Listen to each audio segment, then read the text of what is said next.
have a concept. You have a great concept. You guys are doing it, man.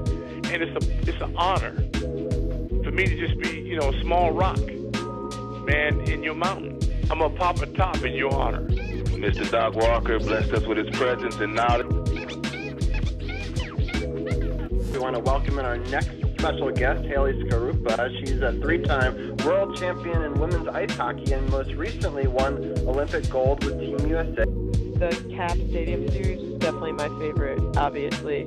I'm a huge Caps fan, I always have been, and to be there at that game with my teammates and for us to bring, you know, our gold medals to there and share it with everyone in this area was really, really special for me, and just the support and it's been tremendous from everyone in this area, and you could feel that there at that game. Welcome to Sports on the Hill podcast. Hashtag DC Sports Without the Politics with Carol and Robbie on True Radio Network.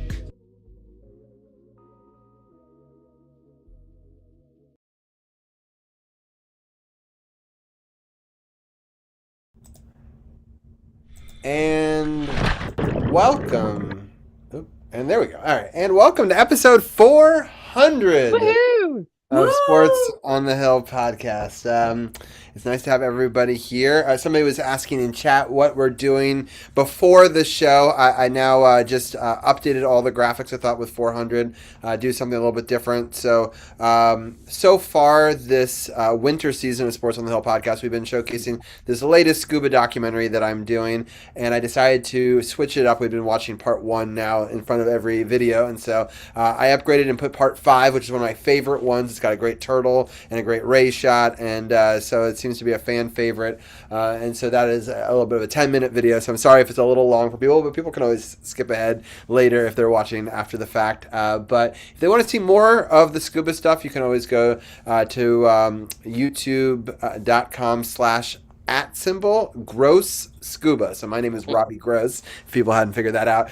So Gross Scuba, my wife thought would be a more interesting thing. And it's a spin-off channel from my normal YouTube channel, which is Robbie Gross on YouTube. And that we're actually live streaming on that right now. We're also live on Twitch, twitch.tv/RobbieG_SportsOTHP. We're also live on the Sports on the Hill podcast Facebook page, as we have been for 10 seasons. And then we're also on Kick, but mostly just bots watch us there. I kind of leave that one if people would like to. We're live watching a Capitals game right now. The Islanders jumped off to an early 1-0 lead, but in the second period, the Capitals came on strong. And Gil, there was a goalie by the new dad, which I didn't even know that was the reason until I listened to the Power Play Point podcast. And then Anna, who is the name of the new baby. Exactly. Yeah. And I want to constantly correct Joe B, who keeps calling her Anna. Right. Well, I don't know. Is she Anna or Anna? Because I have a good friend named Anna, and I also have you that's Anna. So I know people that are considering where he's from, I would think it's probably I was going to say, let me settle it. On this soil, she's Anna. Yeah. Back home in Slovakia, she'll be Anna. Yeah. Because But it's usually Anna, it's just with one end. Right. That's true. Yeah. My good friend, Anna Sisternino, 2 ends, was Anna. So, I mean... It's the whole game, but I love that she shares your name. Me too. I think that's adorable, and I think they said she was born after, like, oh my gosh, the first period of the Carolina game. Yes, right. Yeah, so that's adorable. And I love they scored a goal in here, and when they talked about it and stuff like that. Oh, and another goal right now. So we're starting off hot in this period. The period just like started. I said, I'm like 30 seconds behind here. I'm more than that. So there we go. Ovi just scored. So actually, I'm about 15 seconds on my computer. So there you go. And I just heard Marcus holler. So here we are. So was it Ovi or was it? You nailed it. You nailed it, Robbie. It was. You said and it was Ovi. Yeah, it was Ovi. I think it was. Okay, I see it now. You know what? It wasn't. It wasn't. It is was not. It the closest man, but it actually hit off an Islander skate. Yeah, so Dowd. Dowd launched it towards the net. It hit off an Islander defender's skate. Oh, it did. Yeah. Ovi never touched into the net. Yeah, D'Angelo down low. Good. There you Pizza go. Boy. Ovechkin was just cheering because it happened right in front of him. Standing there. Wow. It was his pass that got knocked in. So. And this is Dowd's 500th game. Yes. Oh, right. Well, 500th yeah, as a cap. Oh, wow. 500 as a cap. Or Wow, as a okay. okay. Nice. That's Yeah, great. like I'm Okay, he's literally starting just to, watching. as Anna said, he's starting to redeem himself a little bit. Well, the Yeah. funny thing is, I saw him in an interview the other day, and he actually said, "Yeah, my game's been left a lot to be desired lately." He even had owned up to it in an interview I saw the other day. After the Chicago game? He was saying my game's left a lot to be desired. I know Gil and I talked about it yesterday, but it's like I just love what energy he brings to the team, and he just gets everybody so pumped up, and he's gonna go hard all the time. Everybody's so pumped up, and I don't know. We'll see what happens, but I wasn't ready to throw him under the bus. Yeah, it's funny. I was kind of I know. C4 and Gil on the week that you weren't on were pretty negative, and then we were pretty. I'll be the first to admit I was right up there. There were several of us that were mea culpa. Yeah, exactly. Well, I mean, but there's several players that I feel that way about, and you just get frustrated, and it's like, come on, and then they redeem themselves, and you're like. 100%. Oh, well, my God, for the amount of times, for the 400 episodes, and Gil and I have probably been on half of them. How many times have we talked about Carlson? Exactly. So it's for better or for worse. Yeah, right? exactly. Right, there we go. So good, it happens. I would say you guys have been close to 300 of the 400, more than 200. So, I wasn't sure. I'm trying to think. Y'all have been on a lot. Yeah, it's been a long time. It'd be fun to go back and try to figure that out.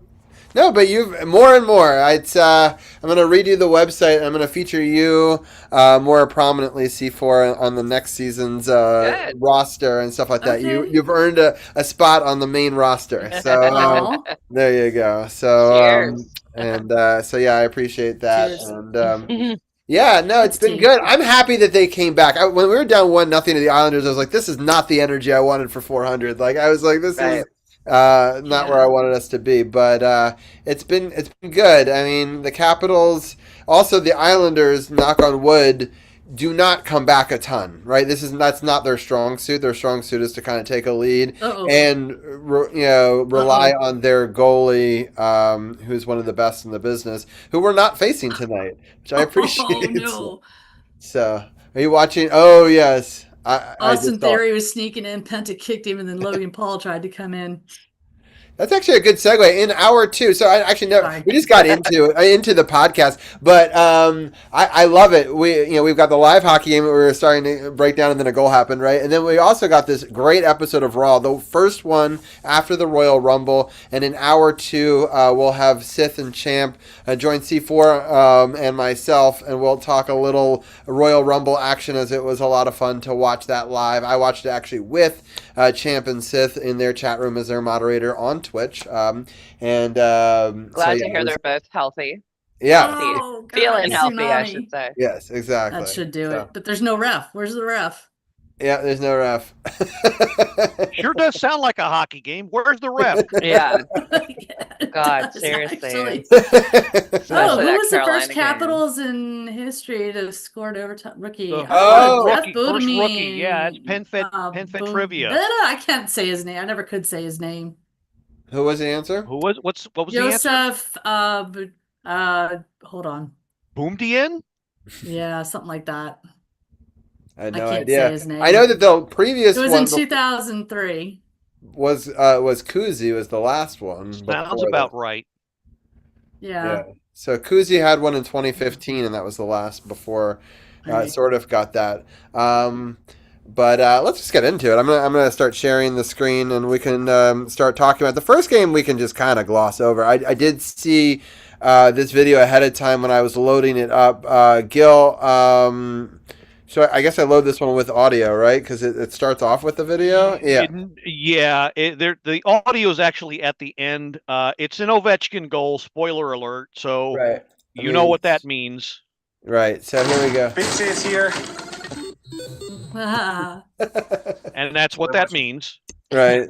So so it's him on the power play, jiggles it at the point with Chychrun and Strome, and then Leonard, great seam pass to find Ovechkin in front of the net. And as Anna and I discussed on our show this week, it was the only goal the Caps would put in this game.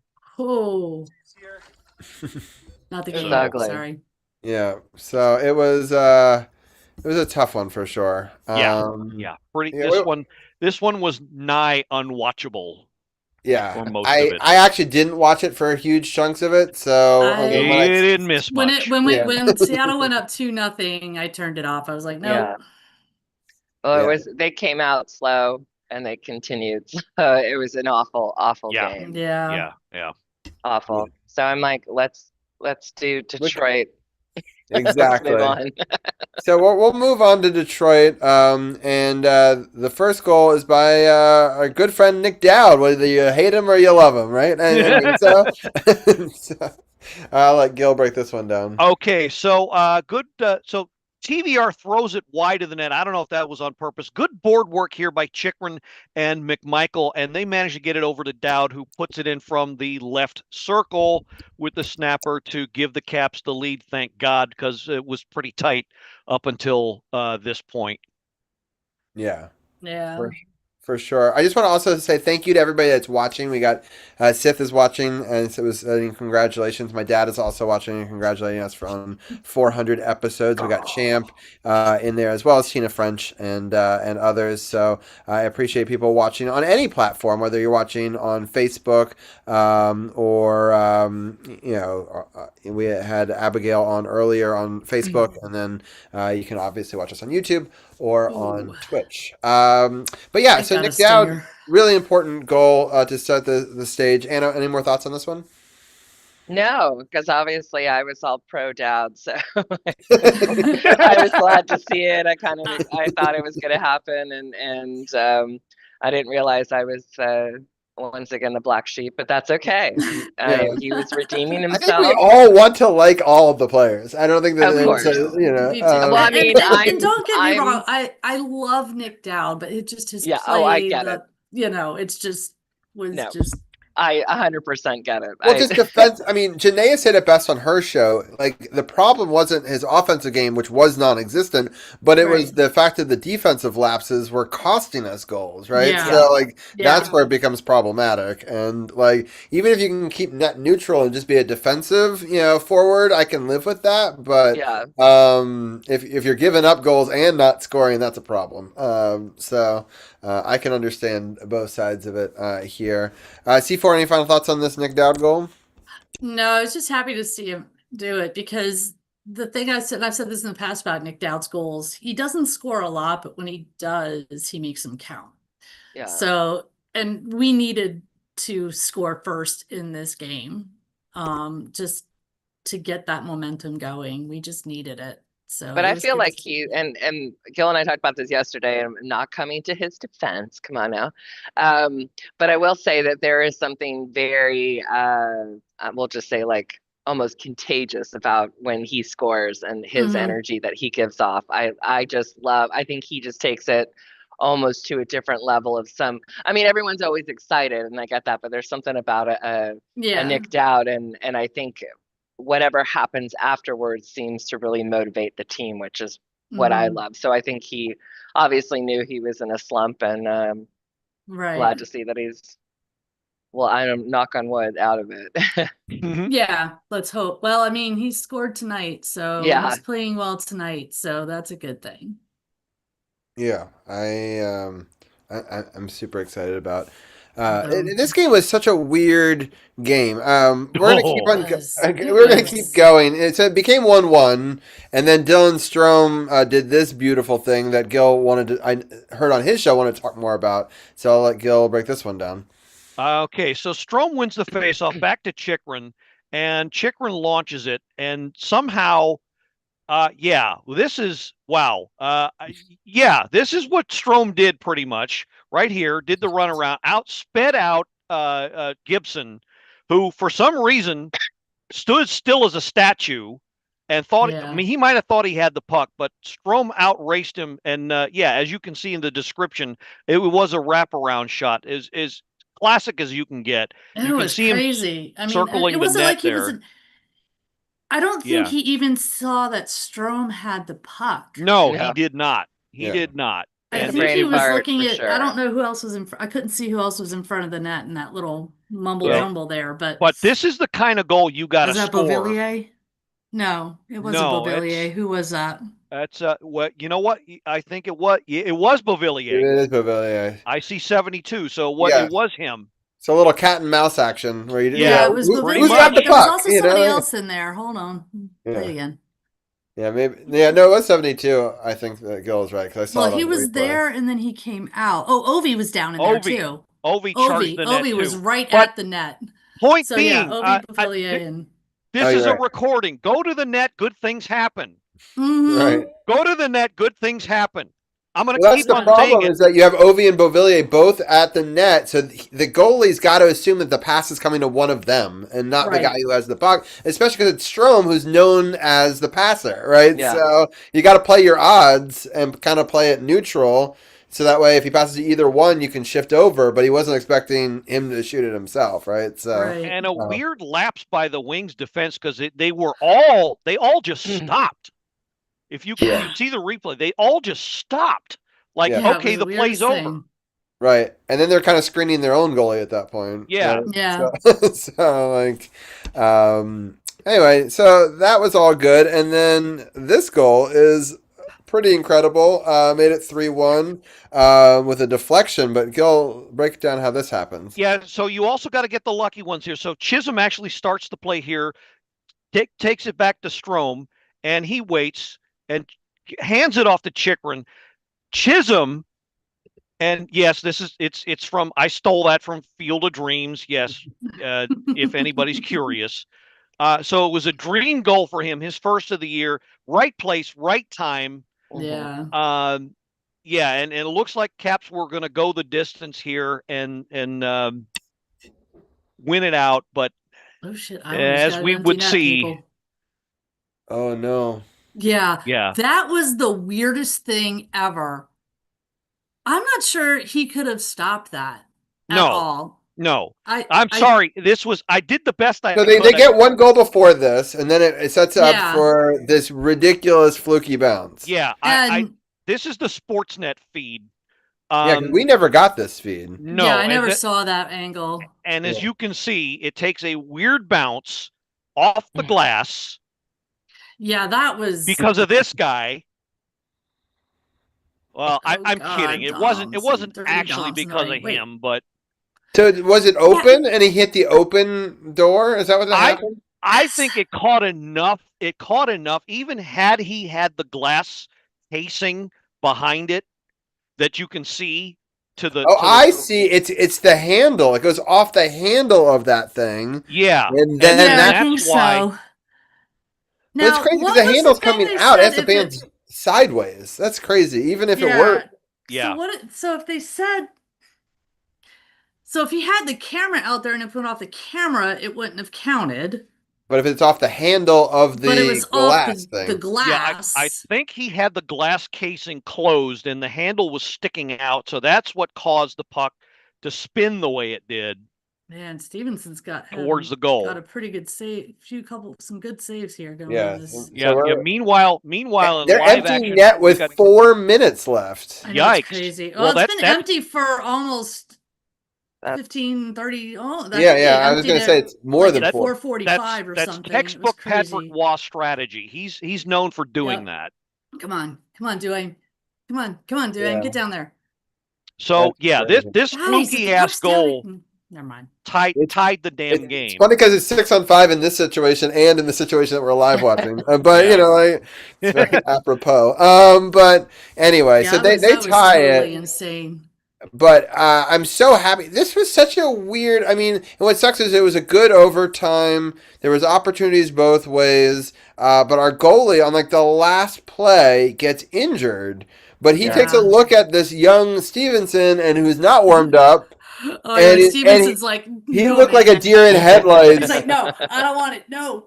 Right. No. And he got up and was going to do it because that's his job, right? That's why you're there. But when our goalie saw his face, he was like, I'm not going to do this to a guy to basically, it wouldn't even be a second start. It'd be maybe like second appearance ever, right? So, and do it cold after all of that time. And played the night before. Yeah, in Hershey. Right. Yeah. Anyway, so he stood in there and immediately goal, but we scored goal, which was crazy. Yeah. I was like, wait, we can score 2 shootout goals? And then I was like, we've got to stop them here because if they score 3 in a row, I don't believe that we can score 3 in a row. Sound like Brazilian soccer. Goal. It was crazy. And I think just the good karma of him staying in this game got a lucky bounce for us, and it just goes off a crossbar. And then this beaut happens that Gil recorded here, which is it's very reminiscent of like what Kuzi would do, right? I was going to say I pasted this on just for you because I knew you'd appreciate it. Yeah. And he made it so with the Kuzi move. Yeah. Keep watching. Yeah, they literally walk him off. They literally carried him off. Not in the traditional sense. He carried the team, and then the team carried him, right? You know, so okay, we can relax. They got the empty netter. Oh, nice. And I will say this: he put the right players in the shootout. Yes. Wait, was it? Somebody just got the empty net goal. I don't know who it was, but we got an empty net goal. Looks like Carlson. Yeah, it does look like Carlson. Yes. Yeah. Okay. So, but he had the right players. Which is fitting with this screenshot. I was just gonna say, like, I'm loving this tonight. Like, let's see who else can do it tonight. Like, we got Dowd, we got Carlson. Wow! Look at where he shot it from behind the net, behind our net. That had. Let's hear that again. Not quite 200 feet, but at least 195. 194, 96, whatever. Go, John Carlson. Thank you. I feel like they should have given it to Stevenson to shuck it all the way down at that rate. Like, get him a goal. No kidding. 188 if it were the Olympic rink, but that's another story. Yeah, it's so funny that no one's talking about Favare making the team, right? Like all the news I've talked about is that we have 2 Olympians, but we have 3, and so it's just kind of funny that like we never talked about it. It seems like the media doesn't talk about it. Like it's always like the 2 teams. Favari's one of those players. He's a fantastic player. He's an amazing player, but he's not the one you hear about all the time. He just kind of quietly goes out and does his job and does what he needs to do. He's not that. How funny if it would be that they knock out Canada, though, right? Wouldn't that be great? Like if he, because they have a good international team, though, so it's not like they do. Yeah, really do. So he could, and imagine him being on one of the lower pairs of. It's so crazy, Gil. I was just thinking about this today.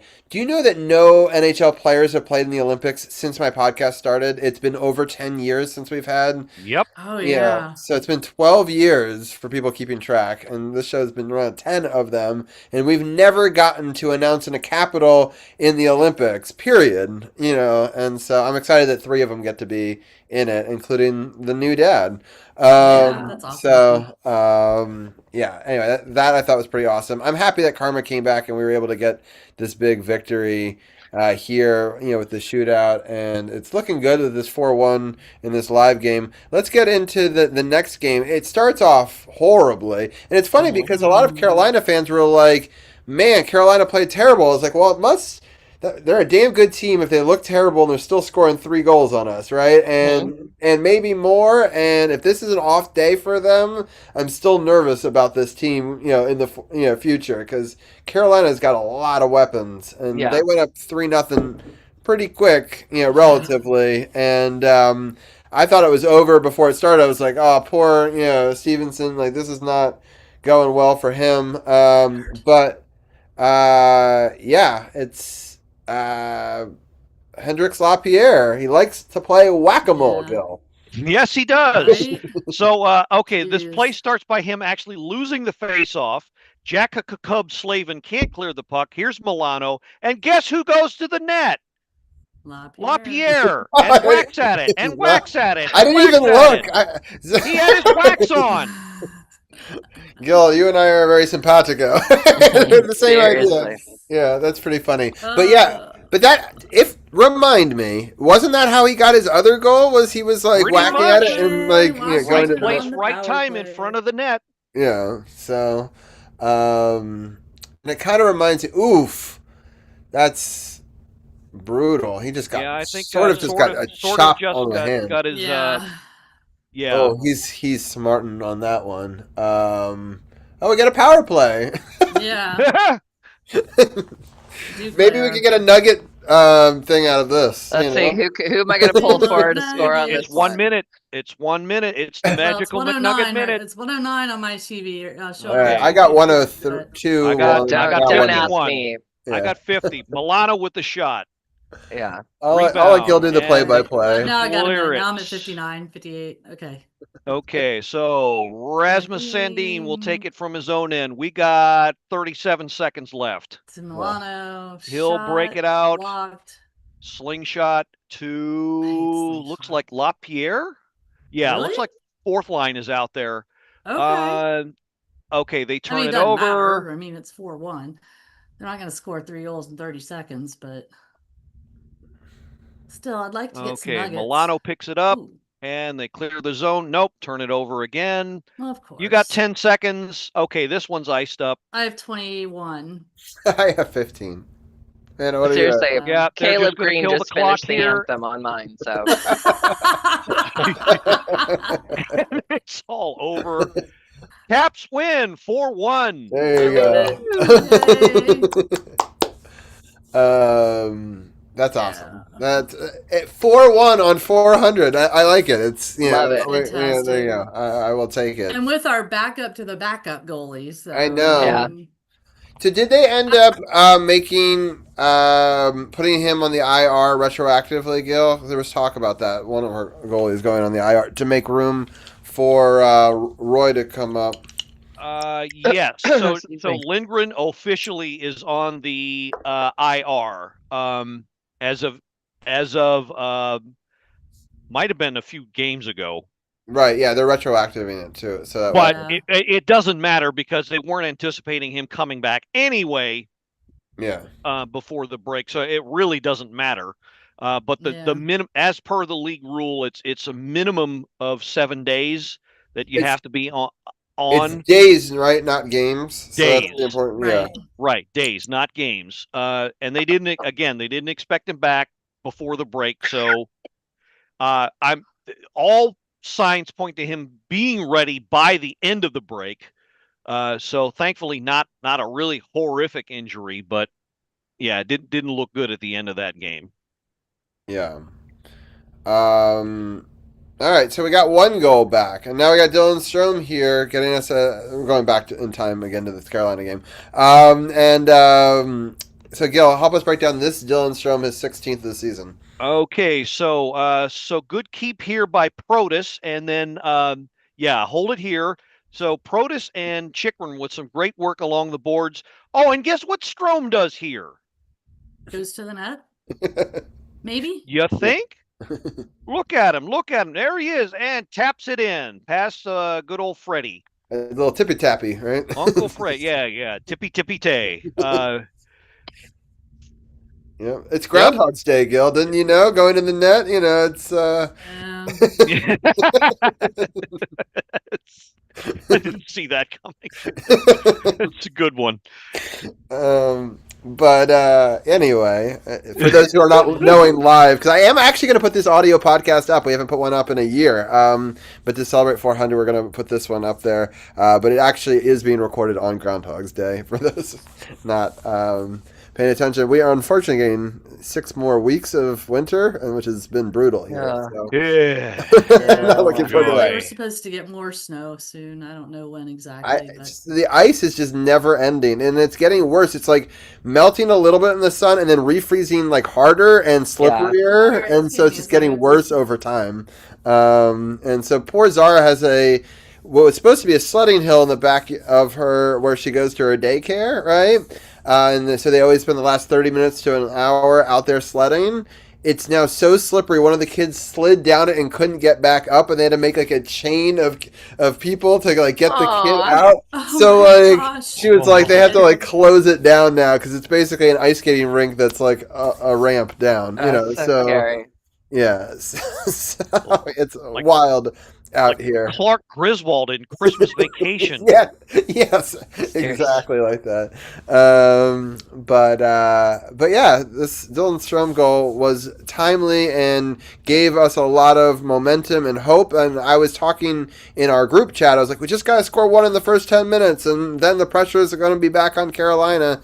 To try to keep it out of their net. Anna, what are some of your thoughts on this Dylan Strome goal? I absolutely loved it. There just isn't. This was, especially when it's up against Carolina. I love nothing more than when they pan the camera over to Brendan Moore just so he can look like his head's about to explode every time. No. But again, I always think he looks like a Bond villain. Like he could be casted perfectly. Yeah, I mean, he just it's like I feel like no matter what you say, he's going to overreact and explode, and you're like, dude, just take it down. He is, I don't know, Chris Farley and Down by the River kind of thing. You're just like, my God, take it down a notch. But no, this is exactly what they needed, and again, consistent in the last 2 games. So that was brilliant on Strome's end. So, and yay on LaPierre. I don't know if anybody else watched how cute it was when he was interviewed on finally coming out of the non-scoring slump and giving his props to little Teddy Wilson, Tom's son. Yeah, that seems to be his good luck charm. He's like, last 2 times I've scored, I've had a little chat with him before the game, and I think he's like my good luck charm, which is just super sweet. So I love that. I'm wearing. By the way, I'm wearing Tom today because it's been good luck the last week for us. So I'm going to keep on rocking it. There you go. It was lucky both times I met C4 wearing this was wins. So That's right. I will continue to rep it. And then this next goal I think was. So the other goal was sort of at the end of this second period, is that right? And then this was the third period one, and just down a goal. It was funny. I was talking in the chat room again on Facebook. I was like, it reminds me a lot of Game 5 of the Stanley Cup playoffs. Like you're down a goal, you just got to get one in the first 10 minutes, and boom. It's an even game, and then hopefully you could maybe win it in regulation or whatever. But this Jacob Chychrun has been incredible this season. 19th goal already. Protas with the assist, and Tom Wilson 25 assists. It's nice to see Protas getting back to there was something a little off the last few games about him, but it's nice to see him coming back. So. What is that goal that you're showing? I'm trying to cherry bomb. I like it. They don't make Chychrun soda, so it's the closest one. He's got a hell of a shot. But Gil, I'll let you break this one down. Okay, so Hall turns it over. Protas gains the zone, and Tommy sets the screen back and forth, and Chychrun with all that space that Protas and Tommy have created, and he does the rest. So let's go rewind a little bit. I should have set the stage a little better. That's my fault. So you have Tom Wilson coming in with a kaboom, right, to a guy, and yes, lest we forget. So the kaboom, or if I can pretend to be Locker, kabong, was against Logan Stankoven, who was so ticked off at being hit by Wilson. He naturally went after somebody the one guy that's bigger than Wilson and tried to hit him, and in so doing took himself out of the play and created all that space that you saw, so that Chychrun had all that time and energy to launch it towards the net, and for the 19th time it went in. So it's kind of funny. A couple of days later, he goes and celebrates, playing in this. Well, actually, no, sorry, this was the day before this game. They had the day off, and so Ovi and Protas and Ovi's kids actually are all at the basketball game against the Lakers, right? Our friend Audie Wood is also at this Lakers game, hanging out with Ted Leonsis and others, and so.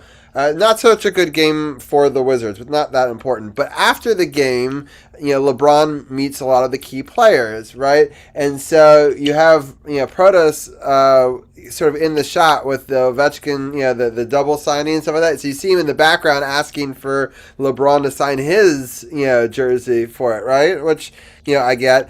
And just seeing them next to each other, which is what the point of the story is. LeBron in basketball, everyone's always like billed at a height, that is much higher than they actually are, right? That's kind of the joke, right? So, LeBron is listed at 6'9", right? Which is, believable, a pretty big guy, right? But then you have Protas, who's listed at 6'6". Right? So, but then if you see them next to each other, they're about the same height. Yeah. Maybe it's the camera. Honestly, Protas looked taller than him. He may have been closer to the camera. I'm not going to, fully, they weren't, completely at the same, but didn't look 3 inches shorter, I'll put it that way. And I don't think he was wearing skates at the basketball game. And so, That's so great. We always joke that he's, 6'9" with skates or whatever, but he really is bigger than LeBron, right? Or as big, right? So just to give people an idea of size. Yeah, love it. And I just thought that was an interesting anecdote. But yeah, it's that going after Protas seems illogical, but also puts you way out of position because the guy you were supposed to be defending is actually Chychrun coming across in the slot, but you are going... And so now 2 people are going towards Protas, the guy who was supposed to be guarding him, and now you, who's trying to kabong him. And Protas sees, hey, 2 people are on me. Let me pass down the seam to this other guy. Boom, boom. It's in the back of the net. So, it's some exciting stuff. C4, what are some of your thoughts? I loved it. I mean, what can you say? It's like a fly going after a redwood. Really? I mean... It's crazy. Yeah, maybe he got concussed in the hit, and then he just... I mean, I know he was on the bench, and he wasn't looking too good on the bench, but... Oh, my God, how enraged the internet was when player safety was nah. Blah, blah, blah. But it was... Well, I was shocked, to be honest. Well, especially because it was Wilson, right? I was shocked. I mean, Gil, I agree it's a clean hit. He wasn't aiming for the head. The guy was ducking, which is not smart to do. Don't duck and not look at where you're going when there's Tom Wilson behind the net. But, It was... Yeah, considering how up in arms we all were when Leonard got taken out. And I was just about to say, if you look at the replay, it is almost a carbon copy of the Trouba hit on Leonard. And, of course, that... Nothing happened there. Right. No, not even an on-ice penalty. So. Yeah. So, it's just wild to me. Because I thought everybody was like, well, he's a repeat offender, so they're supposed to be graded differently or whatever. But that's a misnomer. The repeat offender goes out the fucking window, pardon my French, out the window after a certain amount of time. And can anybody remember Wilson's last suspension? Oh, you know what? I can't because it's been long, pretty long. 18. Yeah, it's been a long time. Has he had one since then? Since I don't 2018? know. I don't think so. I can't. Maybe. I can't think of one. If he has, it was a short one. Yeah, he might have been fined, but somebody's invested in their research. Your keyboard's clicking. I know. All right. According to ChatGPT, I now have a list of all of Tom Wilson NHL suspensions of all time. So the last one was January of 21. It was 7-game suspension for boarding Brandon Carlo. I was going to say there was a one in Boston. Concussion. Yeah. So that Boston one. So you're talking about something that hasn't happened in 5 years. Almost 5 years now? No, over 5 years. Yeah. So yeah. So So before repeat that, offender. Right. So the thing before that, and why he got 20 games in October of 2018, is because he had already had one in May of 2018 and September of 17. Right. So September of 17, 4 games. May of 18, 3 games. October of 18, 20 games. Which they bumped down to 14. Right, on appeal. Yeah, Right. and then it's been a while. So my favorite part of the uproar is all of the Pittsburgh Penguins fans who felt like it was their job to interject because one of their players, Brian Rust, had hit somebody in the head and got suspended for 3 games. So all of a sudden, they want to be the victims all over again. All right. Good Lord. I don't even know what else to say to that. That's the new level of pathetic. Yeah. But the cabal was successful, and we were able to get a very important goal on it. And then successful kabong. I got to write that down. Justin Sourdif, we were talking about this in the Open. First rookie since Kuznetsov in 2015 to get it as a rookie for the Capitals. And I believe maybe it was like the 6th ever. So not a lot of rookies have ever even got an overtime winner in the history of the Capitals. And Sourdif was also one of the 31 hat tricks this month, Gil. We talked about that game. That's right. He had his hat biggest number of hat tricks in the history of the NHL in a single month. So now he is part of that 31 and first rookie to get a hat trick in a bunch of years for the Capitals, I want to say. So anyway, so it's a good month for Justin Sourdif and a really timely and important goal in this one. But Gil, I'll let you break down this overtime winner. Okay, so the play actually starts with, hold it here. Actually, back it up if you could a bit. The play starts with Ethan Frank taking a hit from his opposite number, but getting rid of the puck just in time to Justin Sourdif, who gains the zone eventually, and he loses it, but Carlson picks it up after making that whiff, makes it up for it, and then go to the net again. And I'm pretty sure Justin actually had 2 whacks at this thing. Yeah. And put it away. I think actually it was just one. But here's what happened: was the puck was pinballing and the players were colliding, and it's almost like a pick play, where John Carlson's coming across like in football, and this is illegal to have a pick play and illegal to have contact with the goalie. But the one saving grace we had was their player pushed him into it. So their player actually made the pick play. They actually reviewed this in Toronto because there's 2 opportunities for penalties on that. And so they want to make sure that was the correct call, especially, anyway, but it wasn't interference, right? Because interference has to be decided by Toronto in overtime. So that pulling all the energy and momentum going that other way left an opportunity for Justin Sourdif to be wide open on the crisscross and was able to score off that. So if I had a little more time, if I didn't also have been thinking a little clearer, I would have gotten a still shot. You can actually see where Taylor Hall, who's number 71 in white on this play, actually is kicking Freddie Anderson. Yeah. And that led to the interference. So if you run it here, 71 runs his own goalie, and that's the quote unquote interference that Toronto wanted to make sure wasn't caused by us. I mean, you run your own goalie. Sorry, you deserve what you get. Absolutely. So, yeah, I understand why they had to review it. It kills. It kills the momentum. It kills the energy in the building. But I get why they had to do it in this case. At least they got the call right. Yeah, no kidding. I agree. So, there was that. And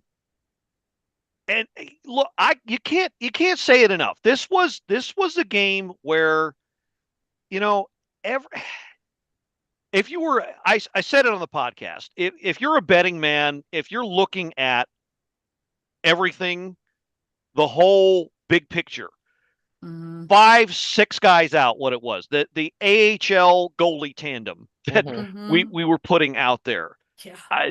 Nobody in their right mind thought the Caps were going to win this game. And then they go down 3 goals and they come all the way back. That takes all kinds of guts. And I really hope, and it showed tonight too, but I really hope they take this and run with it and just, take the inspiration from it and just keep on, using it. If you kind of think about it, the break is coming at a bad time, and I think this is their first 3-game run for a while. Yeah. Yeah. It was about 3 or 4 weeks ago we went on a big run. Was it November? November was the last time. Yeah, the last time I remember them putting 3 games in a row. Yeah. I think there was a time we had 5 in a row at one point. Yeah, we didn't have any 3 in a rows in January, and then we didn't not even back to back. Yeah, we won a lot at the very end of November. We won 4 to end November, and then 2 to start December. So that was a 6-game win streak. Yeah. But since then, the wins have been peppered with lots of losses. But yeah, I think we're going the right direction. But I know you're saying that it's not coming at a good time because we're getting momentum. We need to get a bit healthier, and I think it is and it isn't. It's right.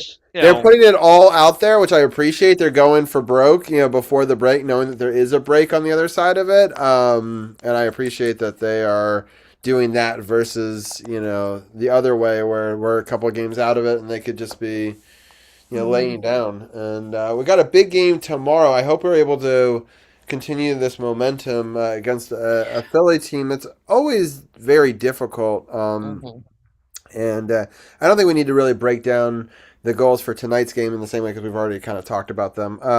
But kind of looking ahead here for the Capitals, we've got this at Philly on Tuesday and then Nashville at home. There's actually some news out of Nashville today. Interesting timing, Gil, with their GM stepping down. Our old friend and coach, Gary Trotz, right? I'm actually going to be at the Nashville game. Yeah. Oh, nice. So hopefully you can bring us some luck on that one. Hoping.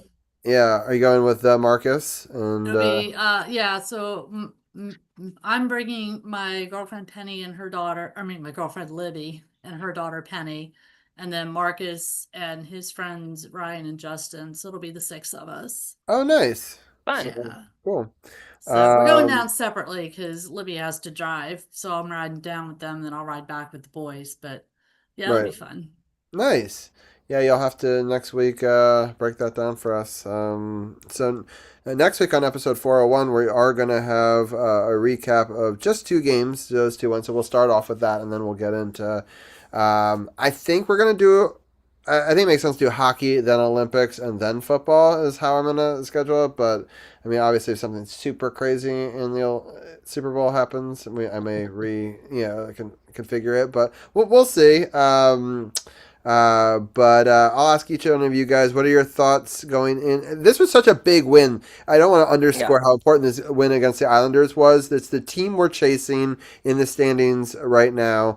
The Islanders coming into it at 65, and now we're at 63. The fact that we didn't give them a loser point, which is fine when you're playing a team in another division, but it's really important when you're trying to play catch up to not just have 1 point of catch up, but like 2. It's like it's kind of a twofer because like if the Islanders win in regulation, it's like a 4-point swing, and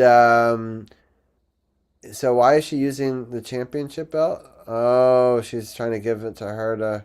She's giving it to Raquel. That's funny. Yeah, this is a great. Sorry, if people don't know what we're talking about, there's a great street fight going on. Funny enough, where we're playing hockey tomorrow, there is currently this episode of Raw being filmed. Yeah. It's amazing that the rink can be like uncovered and they could do it that fast, right? That we're watching right now where they're going to be playing. But anyway, it could have been a 4-point swing. We get 2 points closer now to the Islanders, and I know that we're still a bit of ways, 6 points behind Buffalo, which is crazy for the second wild card spot. But That's I really insane. I really think you want to try to catch the Islanders or Pittsburgh. Pittsburgh has 67, the Islanders have 65, Carolina has 74. So for us to get points against Carolina and the Islanders, unfortunately Carolina did get 1 point, but I kind of feel like they're going to be the division leaders. It's more important to try to get it from everybody else. I don't think they're catching Carolina. Second or third is more realistic at this point. Yeah. Here's some good I'll be news. happy with the Pittsburgh wild card. Penguins just lost in regulation to Ottawa 3-2. That just went final. So that's kind of a big night for us now, right? So we just gained 2 points on both of them. So that means we're only 2 wins behind Pittsburgh. And remember, we play them back to back, to end the season. So that's kind of exciting. St. Louis is beating up on Nashville 5-3. Oh yeah. Anna, any final thoughts you have on this upcoming week or anything at all? How we did this week, or those the Philly and the Predators game? Oh, I love the last 2 games. I love the grit. I love they were definitely considered underdogs in that Carolina game. I even kind of had my doubts going into it, being like, how many injuries do we have? But I was impressed, proud of the boys, and I think that they're going to pull this off, before the break, give it their all and do the best they can before they, say goodbye to our Olympians and everyone else goes to the Bahamas or wherever they go. But yeah, I think it's going to be fun to see. Is it tomorrow at 7? Is that right? Yeah. Yes. 7:30? I 7? believe so. I think it's 7. Okay. No, that's great. Yes. And 7 o'clock. Yep. I have 4 parent conferences tomorrow morning, so I'm going to jump off. Yeah. So real quickly, Anna, did you have school today? I did not. Yeah. So you guys haven't had school like in 6 days, right? Well, we were supposed to have Monday, Tuesday of last week, and Wednesday was the end of the quarter, so it was like a 2-hour early release, and then Thursday, Friday were like teacher work days. But yeah, I've been home, and so now of course we're going in tomorrow, and I'm like, oh my God, I'm sorry, how many parent conferences? Yeah, we were out 4 times I need to be appropriate and tell me. We were out Monday through Thursday last week. We finally had 2-hour delay Friday, and I was like, thank God we can actually get a practice in before the regional meet, which is tomorrow. Oh gosh. And then we had practice today, but I got up this morning, went to the gym, came home and crashed. So I was like, okay, I'm not going to practice this afternoon because I need to be able to spend all day in Prince George's County tomorrow. So wow, that's a lot. Yeah, it starts at we leave the school at 10, meet starts at 1. The last event starts somewhere between 6:15 and 6:30, which means we'll get home probably about 8:30, probably closer to 9. Because it's out by command. It's in Prince George's County, right next to where the Commanders play. It's in that sports complex right there. Okay, that's a long day. Yeah. It's tomorrow. I'm just like, oh my gosh, really? Ugh, I got to be in like my A game. You got this. Get all my F-bombs out tonight so that I don't get in trouble tomorrow. That's the key. No, it's so happy we got to end this on a 3-game win streak. I guess we got to count this as a win for last week, right? And just talk 2 games next week, right? We're gonna say that they went 3-1. Well, thank you so much, Anna. I really appreciate all of it and all of the help you've gotten all the way through 400. And some of my favorite moments, obviously. I still think my favorite podcast of the 400 is the after the cup, that celebration that we did with, Oh my gosh. so many other great Capitals fans. And Definitely. Well, congratulations to you. 400 is an amazing thank number. you. That's Yeah. awesome. and I can Yeah. won't, but I will speak for Gil, saying that humbled to be part of it. So thank you for having our show on as well.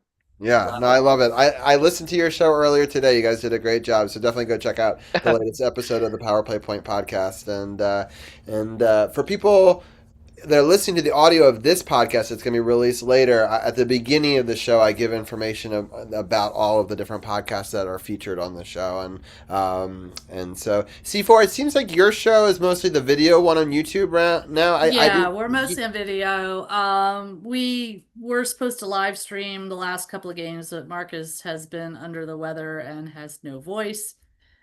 So the plan is to live stream tomorrow's game. Right. So he'll probably do that on his own because like I said, I will be at track meet all day tomorrow. It's our regional meet.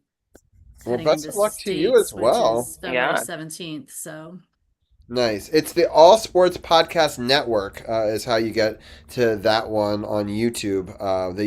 They're like us, where we used to do the audio thing, and but I love that the Power Play Point podcast still has the audio podcast, and I am going to upload this episode 400 as just a way for people to find the other stuff. My intro is going to talk about how you can find this in a myriad of other ways, and why you haven't seen an audio podcast in over a year. But I do. Love your video podcast that you guys do, and then I obviously love Anna and Gil's audio podcast, and I look forward to the three of you helping me cover some Capitals potentially next week, but also some Olympics and Super Bowl as well. And I hope that you have the best of meetings tomorrow. And C4, I'm going to have you stick with us because we're going to jump into some wrestling talk. And Gil.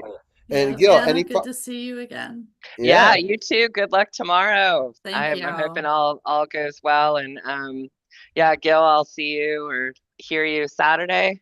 Yes. And then Robbie, I'll let you know definitely about Monday. It shouldn't be an issue right now, but I'll always let me know. And if not, we can get you on one of the other two. We're doing 3 Olympic ones. This one's going to be more like kind of a preview one, with the end of the hockey and the football, and a little bit of the Olympic stuff because it's just going to be starting to get going on the day before. But then obviously the next 2 shows after that will be primarily Olympic specials that we usually do.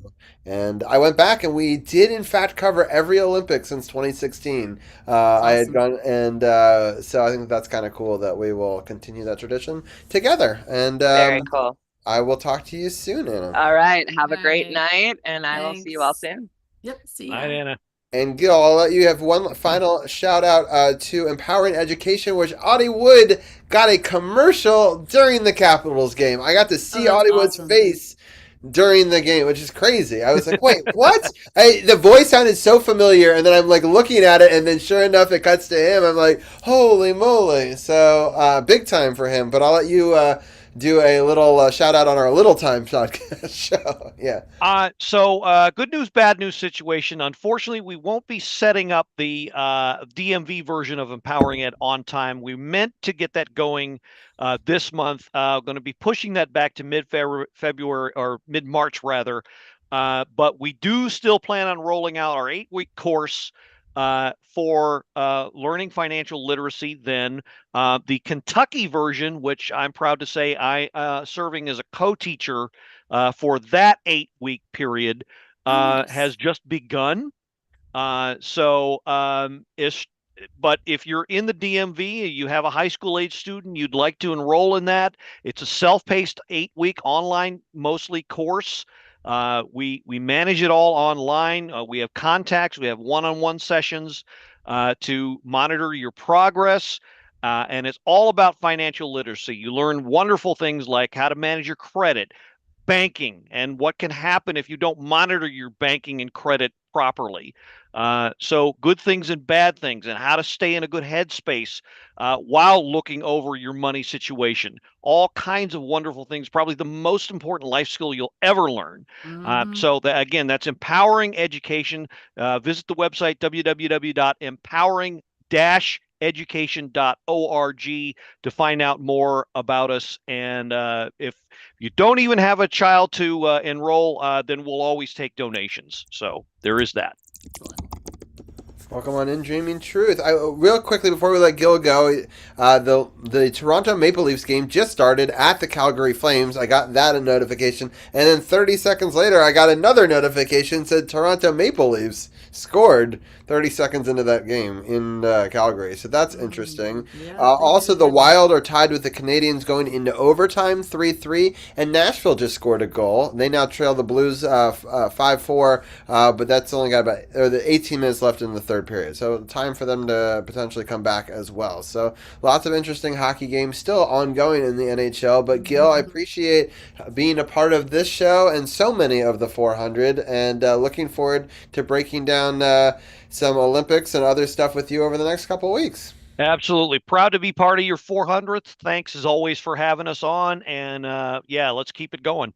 Sounds good. Well, thank you, Gil, and I thank you, Audie, for helping to sponsor all of this stuff, and we appreciate all of the efforts that he's doing and that you are now doing being a teacher, Gil, and I'm looking forward to enrolling in those courses and seeing what they're about as well, and so that way I can pass on some information towards them. And I kind of think it's good that you're delaying it a little bit. It gives people an opportunity to find out about it. I had never seen a commercial during the Caps game before, so hopefully that will draw some attention as well. So it definitely can't hurt, especially during a good game like that. So, but Gil, appreciate it all, and thank you so much, Dreaming Truth. So congratulations on 400. So with that, I'm going to let Gil go, and we're going to bring in Sith and Champ, and we're going to talk a little bit of wrestling, and we're going to bring in the No Spots team, and so yeah, we got Sith, and I'll do the Champ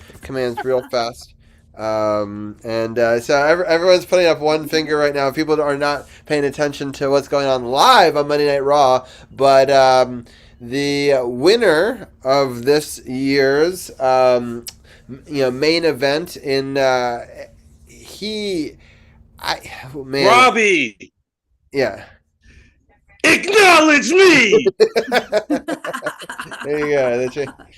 There you go. So, Champ, talk about how Roman Reigns was able to win his second Royal Rumble. Oh, well, Roman Reigns, I believe Sith may correct me on this. I think he came in like 22 or 24, somewhere around that. Let me double check that.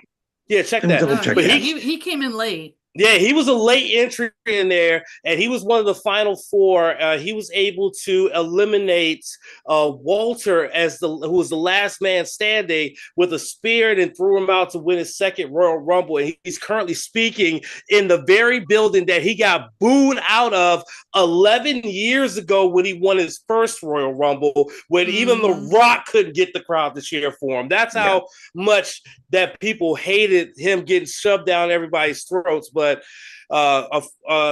great Royal Rumble matchup. Obafemi making an impactful debut on the main roster, eliminating the first 5 people in the matchup, including Braun Breaker, who got attacked by a masked assailant before getting eliminated. He came in at number 2. Oba lasted a pretty good time, though. Javon Evans got the Iron Man award for lasting over 45 minutes in the matchup before he got eliminated by Randy Orton.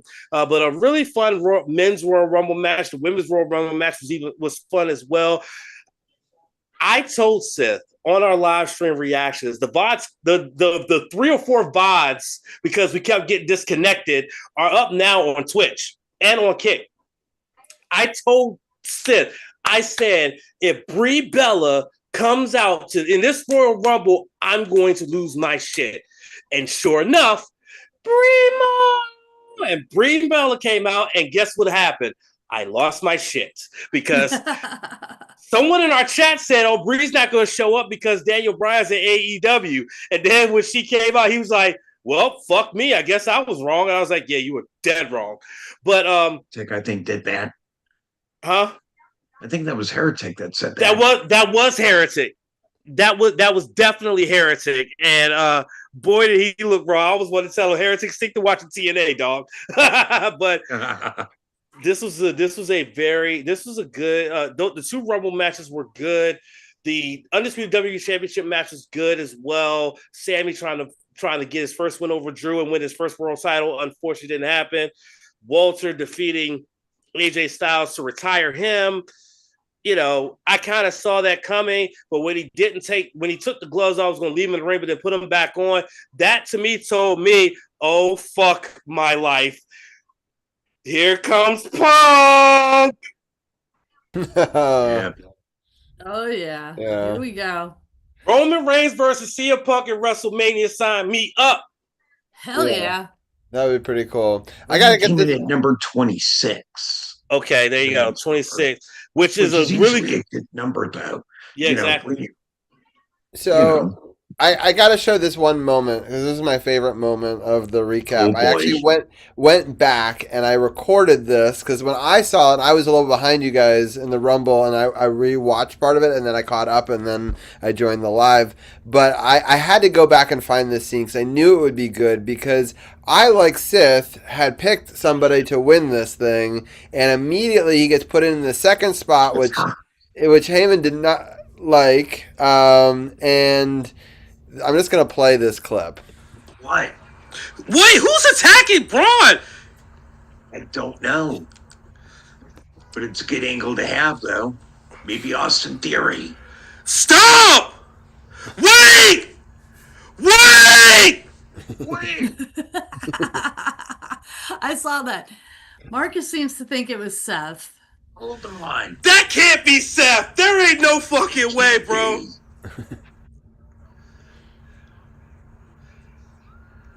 And he's gone! Your pick is gone! At the start! Who's that guy? Get the fuck out of here! Well, you're not getting this one, you son of a bitch! You got Liv, but you're not getting Braun! That's fine. That's fantastic. That's fantastic, guys. Yeah, but then my pick got eliminated by somebody who wasn't even in the fucking match. Drew McIntyre. Fuck you, Drew. I didn't have a pick, so. It's by the way, that's only the second time since we've been live reacting to the Royal Rumble that Sith got a Royal Rumble pick right with Liv Morgan. I still have yet to get one right.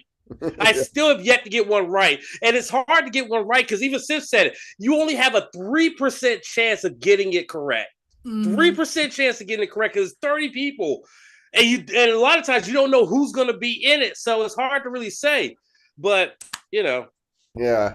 It's funny that placement seems to matter. You know, some people think it does or doesn't. You know, it's hard to, you know, obviously, you know, putting, you know, Braun towards the beginning, it's difficult to make it all the way to the end. Has anyone ever run the distance from a 1 or 2 spot all the way to the end? Oh yeah, Shawn Michaels did it. Yeah, my three men started at number 1 and won the Royal Rumble. Shawn Michaels, Chris Benoit, and Rey Mysterio. Wow. That's so on the men's side, and on the women's side, I think only 2 women have done it: Rhea Ripley and Charlotte Flair. Yeah.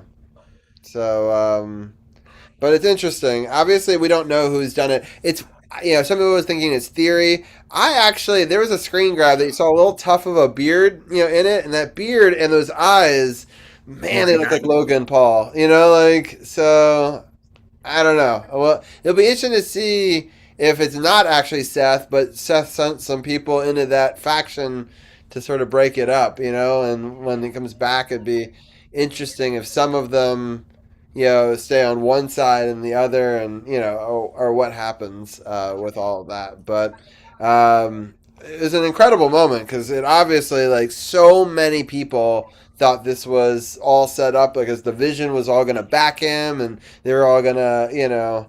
But I also wonder if they didn't like the fact that they were just told, sit down, shut up, like, this guy is going to be the guy that you're going to help out all the way through, and then you're going to lay down for him at the end, right? So it wouldn't shock me if Austin Theory or, you know, you have Logan Paul being like, fuck that, you know? But they can't come out and say fuck that, but if somebody takes them out and they make it look like it's Seth Rollins, then the heat's not on them. So,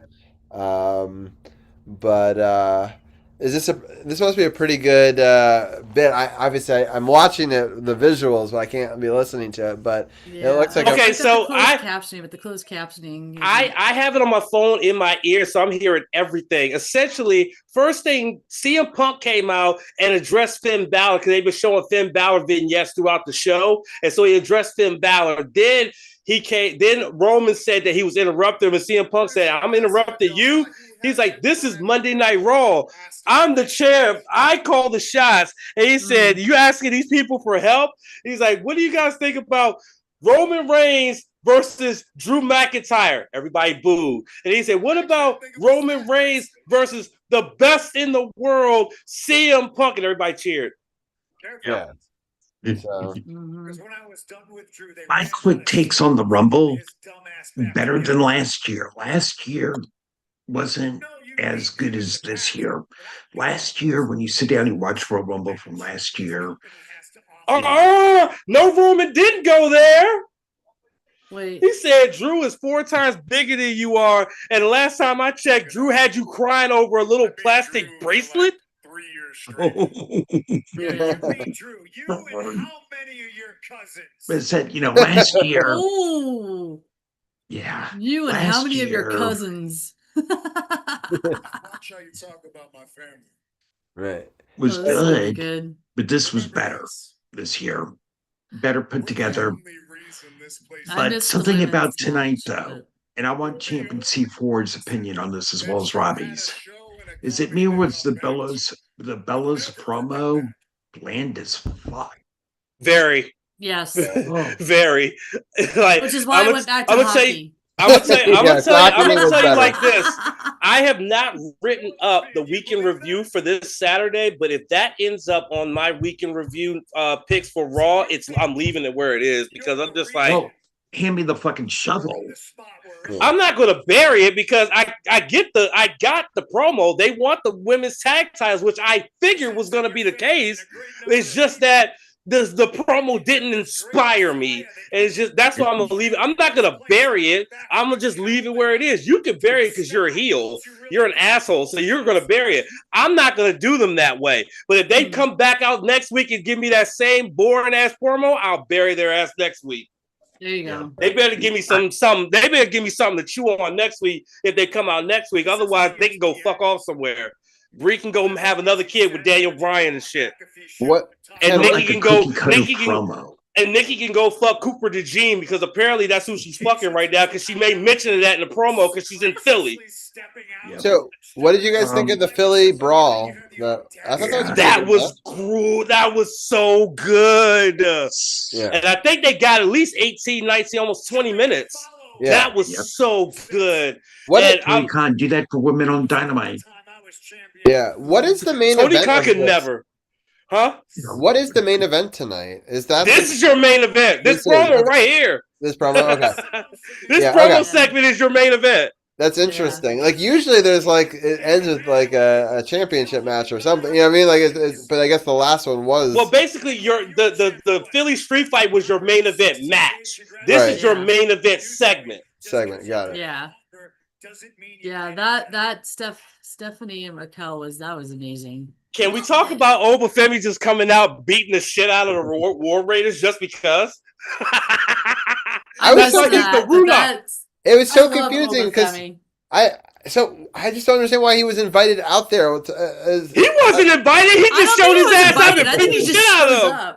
Yeah, but here's the thing. He wears furry things on his arms and walks like this. You ain't gonna tell him no because he'll beat your ass too. So why were the War Raiders out there then? I guess they were going to have a match, but Oba said, "Yeah, fuck your match."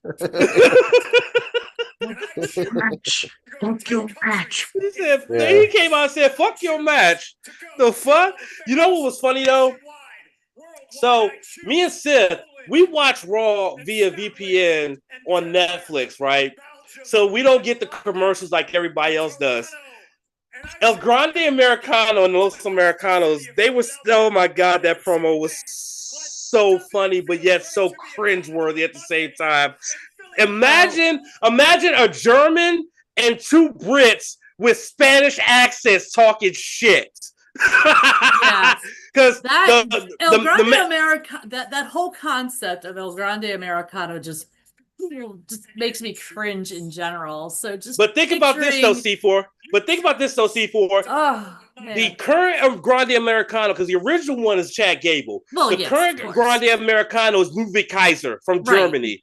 And Right. then the other Americanos, Bravo and Rio, or whatever the fuck his name is, Tyler Bay and Pete Dunne. Yeah. Yeah. Oh my Two God. Brits and a German with Spanish accents. Oof, cringe. But it's funny though. It's funny and it's cringe at the same time. Oh yeah, it's funny as So hell. I have a question. The other Grande Americano didn't have an entrance number, right? They just came in. They both were the same entrance number. No. I think he came in a few spots later in the Royal Rumble, and they had that Spider-Man moment where they were pointing at each other and whatnot. And then he actually came out tonight during El Grande's match with Javon Evans, distracted him, leading to the OG cutter and the victory for Javon Evans. So there was that. So I'm pretty sure that's going to be a thing moving forward. I think that might be a WrestleMania match. It's like a mirror match. It kind of reminds me of the old school like Sub-Zero, mirror match. Oh yeah, the old school Street Fighter, old school Mortal Kombat, the mirror match. Yeah, I remember those. Those mirror matches. Those were funny. Yeah. When you go up the little tower in Mortal Kombat, you end up facing yourself. That's what's gonna happen. I think that's what's gonna happen. It may happen at Raw. It may happen at WrestleMania. It may happen at Elimination Chamber. It may happen on a random episode of Raw. But either way, it's going to happen. Because the current El Grande Americano is going to get tired of the original getting involved in this business, and then he's going to have to deal with it. It's funny because while I was watching the Rumble, I saw the first one. I said, and we were chatting with some of the other people in the chat, and I said, well, at some point they're going to have to battle the original one, and then like literally the next thing that happens is the original one comes out. I was like, what? That's crazy. I would like to say, and it's on record on one of the VODs, because like I said, it's like 15 million of them because my laptop is trash. I called it when Maxine Dupree came out at number 13. I called it that Natty was going to be next, and sure enough, Natty was next. Yeah, nice. And it wasn't Natalia; it was Natty, the low-key legend. Right. Yeah. I can't wait for next week. The low-key legend versus Maxine Dupree. Oh, I'm salivating. I can't wait. Yeah, that'll be good. So what are the big things coming up in SmackDown? Has there been anything announced for like what's going to be this week on that? Not yet, but I think Liv made a bit of a teaser that she might go over to SmackDown because, of course, she won the Women's Royal Rumble, so she has her choice of champions, whether it be Stephanie Vaquer, who she dropped with the Oblivion after that street fight, or Jade Cargill. I'm going to tell you like this, Liv. Your best bet is Stephanie, because I don't know if you want that smoke from Jade, honestly. And I think Jade's got enough problems with Jordan Grace on SmackDown, and I think that's going to be a thing coming up for the women's champion on SmackDown is Jordan Grace. They didn't bring Jordan Grace up to not go after the championship. What's up, Sid? I have a prediction. Jordan Grace wins the Elimination Chamber. For the women, Jade will probably lose at WrestleMania to Jordan Grace. I can't wait. Because Jordan Grace has already already been a world champion in TNA 3 times over. So I would love to see her be the WWE Women's Champion. I think she could run that division. Yeah, that'd be so interesting. That would be interesting. I'm so sad for Sammy that he didn't get that win. Obviously, I kind of predicted that was what was going to happen. Now the big rumor is not this WrestleMania, but the next one. And this is setting up for his triumphant return and to finally get the championship in that WrestleMania. So, it's sort of like a long game because the location of the WrestleMania after this one is where they just had. They built a stadium C4 in 1 month Less host than 1 month, Holy 23 days. And I said this multiple times on the stream. I said, how come our construction, which is a first world country, can't be that fast and efficient? That they were able to put together that 20,000+ seat stadium in under 30 days, whereas we can have, there are places around here that have been under construction for 3 years. Like, how is that a thing? How is that a fucking thing? What's their government put it right together? So I feel like, yeah, I think that may have an effect on it. But OSHA, right. But it looks great though. I love what the stage and the 3D effects of like the dragon popping out on that on that skyline when they did that and I don't know, there was so many cool moments visually, and so I assume that's going to be a similar setup to what it will be for WrestleMania. I think they have a bigger venue in Riyadh that they'll probably use for WrestleMania. I thought they built this for both. No, okay. I think they have a bigger venue that they can use for WrestleMania. I don't think that you would want to have WrestleMania in a 20,000 seat arena when you have a bigger venue there. Have a couple bigger venues there because they've used the bigger venues for Crown Jewel. So I think that they'll probably use the bigger venue. They probably just built this venue just for Royal Rumble, but I think they might use a bigger venue. But again, we're over a year out from WrestleMania 43 out in Saudi Arabia, so I'm sure that they'll figure it. It'll be announced ahead of time where where WrestleMania will take place. My only question though is that they announced Backlash in May. Or April or May in Tampa, and I remember me and Sid actually covered this on the podcast some months ago, that there's supposed to be a PLE in Italy, and the assumption was it was going to be Backlash, but they announced it in Tampa, Florida. So now the question is, where is this Italy PLE going to be? Because someone reminded me, I think it was Sid or somebody in our chat reminded us that Money in the Bank has already got a location. And it's not going to be in Italy. So I'm wondering, where is this Italy paper PLE going to be at this year? Because this is not going to be the first time or the last time that WWE is going to have a big event overseas. Because they just had Saudi Arabia. They're going to have a PLE in Italy. You know they're going to do something in the UK. So I'm just wondering, where is this Italy PLE is going to be? That's my question. So I'm gonna be keeping an eye out on that one because I want to know where that's going to be at. I believe y'all would have thought about that. What Champ and I covered, if memory serves, WWE was saying the first part of this year would be the pay-per-view in Italy. Yeah. So I found an article from September. Unless you're going to do it in June, the first part of the year. That's yet another change of mind here. A roadblock, maybe? I don't know because NXT PLE. It said, yeah, because I found an article dated September 17th, and they said he didn't say which one or the date. Although it would be early next year, which would be 2026. And then he says early 2026. Royal Rumble is scheduled for Riyadh. Could be Elimination Chamber, which was Elimination Chamber is in Toronto. Yeah, right. Unless it's a WWE NXT PLE, which could be Vengeance Day or Roadblock. That is true. But so because I know. Sorry. Yeah, I haven't found anything. I don't see anything more recent than that. So Sith, real interesting stuff. I did some research just now. So they've had 3 crown jewels, right? So it looks like they've twice had it. One was at Marisol Park, and the one was King Saud University Stadium. Both of those held about 25,000, and then the Mohammed Abdul Arena at 18,000. But the Royal, this one, the Royal Rumble, they said it got to 25,000 or seating capacity. So you can hardly tell because of the LED lights. Yeah, but so it looks like they all are about the same size. They're all about 25, or 2 out of the 3 were.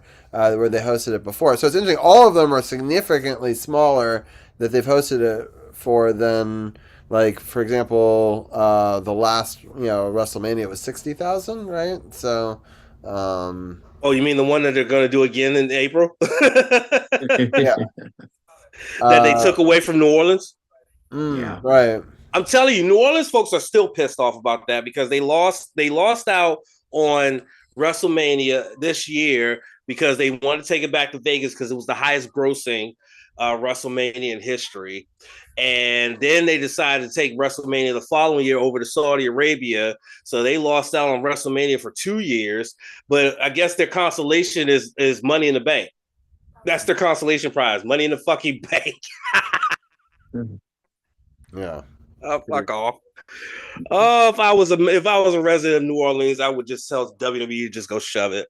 Honestly, that's just ridiculous. Tell them fuck off. Yeah, that's just ridiculous. All right, Sith. Before I let you go, because I know that I gotta let you go, but who's your pick for the Super Bowl? Who are you rooting for? Who do you think's gonna win? One with the Patriots. And that's both who you're rooting for, or who you think is gonna win? I'm rooting for Seattle, but I think the Patriots are gonna win. And a part of me wants the Patriots to win because they went through their struggles, post Belichick, and my gut feeling says they could win this one. We'll see if my gut is right. 8 times out of 10 is usually right where it comes to these things, and I concur with a lot of people. I'm not watching the Hall of Fame. Yeah. Usually I would. If it piques my interest, but you're not having Belichick in the first ballot? No. Yeah, no. I kind of think it's bullshit. The reasons. And I didn't like him, and I think that he is a cheater, and I still think he deserves to be a first ballot. Exactly. Oh, for sure. I mean, just like I think Pete Rose, although he gambled and he never told his team, you need to drop this game or you need to win this game. I've got money on it. I still think he should be in, Cooperstown. That's 100%. Absolutely. I agree. So I think unless you're doing like performance enhancing stuff, which like actually changes the game.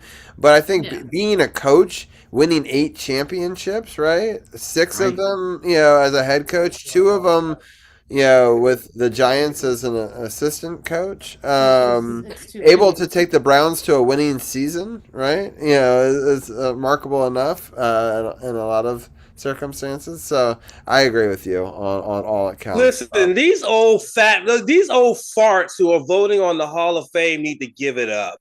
I'll vote for it.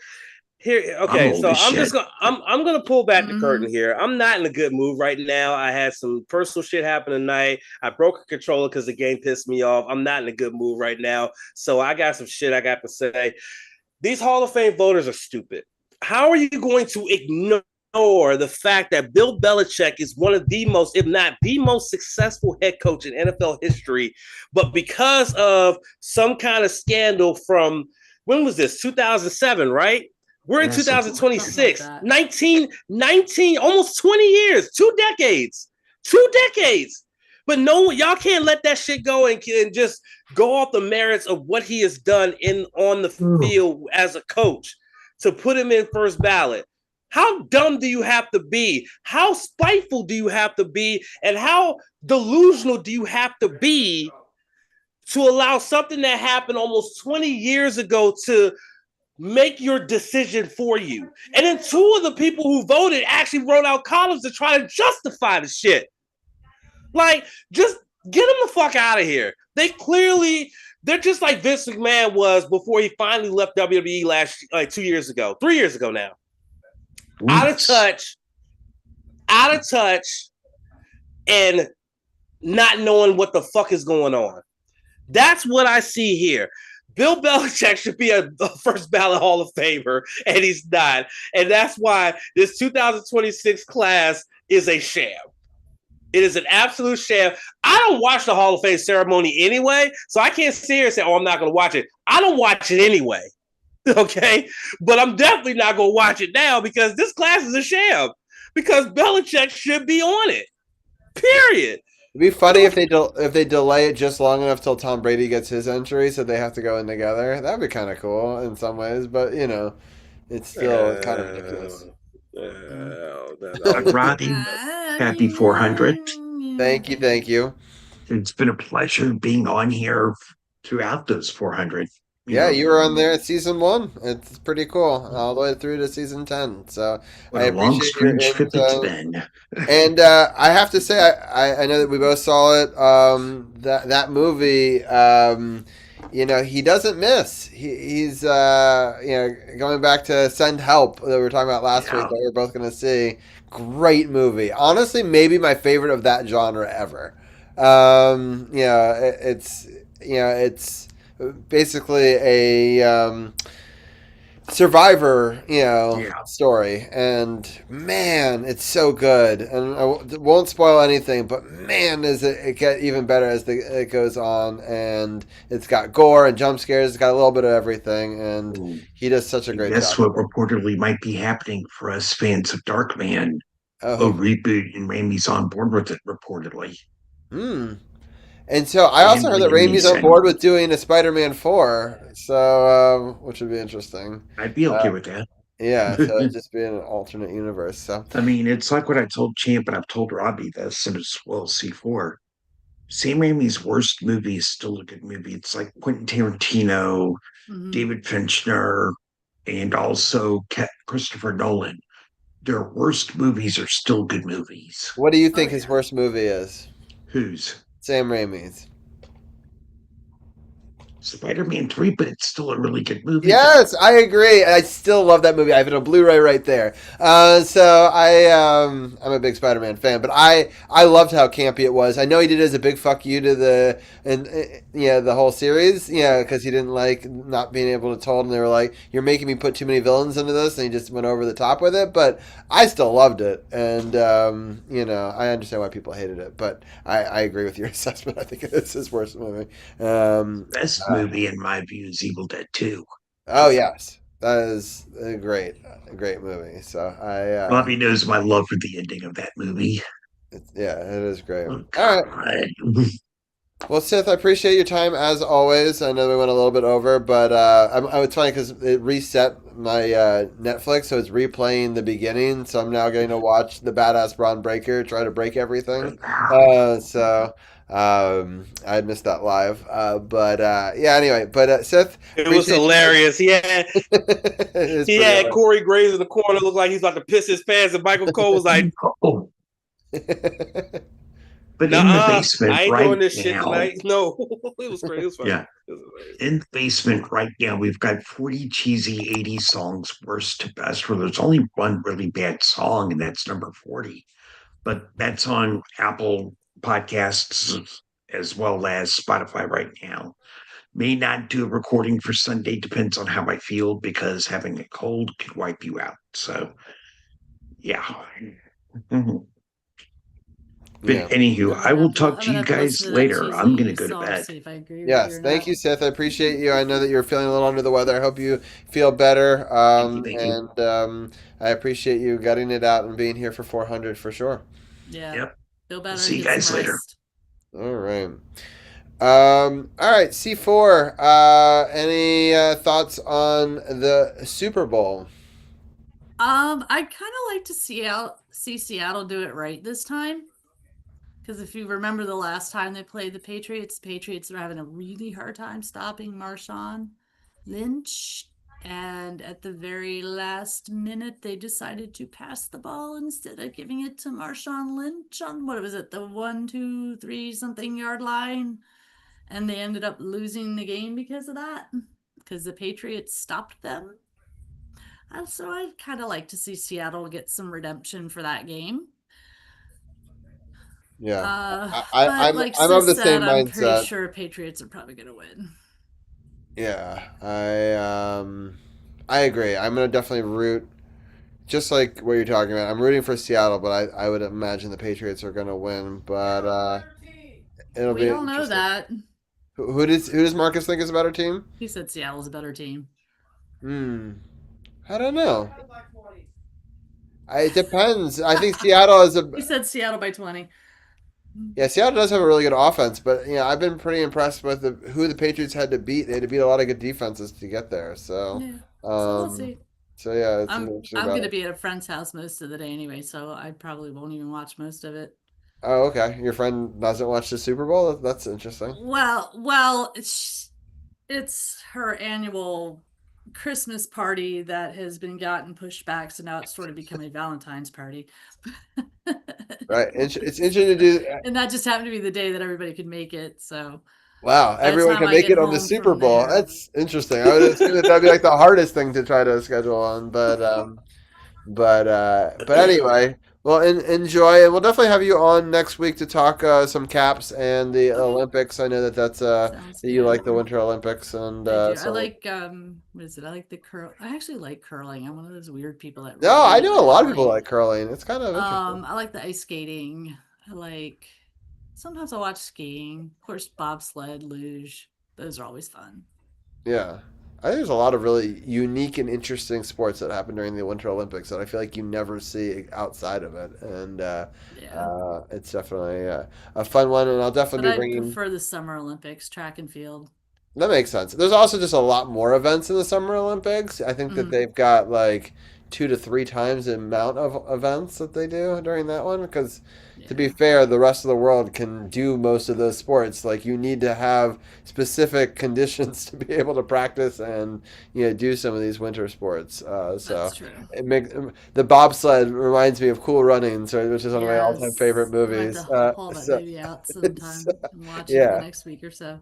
Yeah, it's always a good one. So, and it's so funny because I think was it Israel made the bobsled team, which I think is hilarious for this one, and so Okay. I think they were like called the Chosen Ones or something like that. That's their nickname, or so it's just kind of hilarious. I'll have to check that out.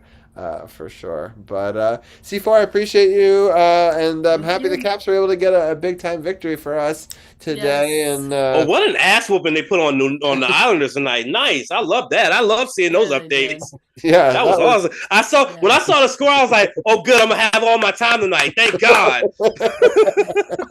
Yeah, if it went to overtime or shit. But what we're talking about, Ken, was not only that, but Pittsburgh lost in regulation and we won in regulation. So we were able to get 2 points up on our two biggest competitions in the division Yeah. right now. So Yeah. Well, that's a and W. yeah, Yeah. The thing is, so though, they still have games in hand, so but that's even more of a reason you got to get right. the wins because those are four Yeah. point victories, right? Exactly. Because if they get a win in regulation, then you're just in a major hole. Right. Exactly. So I'll take it, and That makes it even harder right now. yeah, Because so. last year we were the ones with games in hand. Right. I think that we were talking about this earlier. I think that having this break coming up here and they're just going to try to go for broke and win these last 2 games and try to get some rest and hopefully figure it out down the stretch.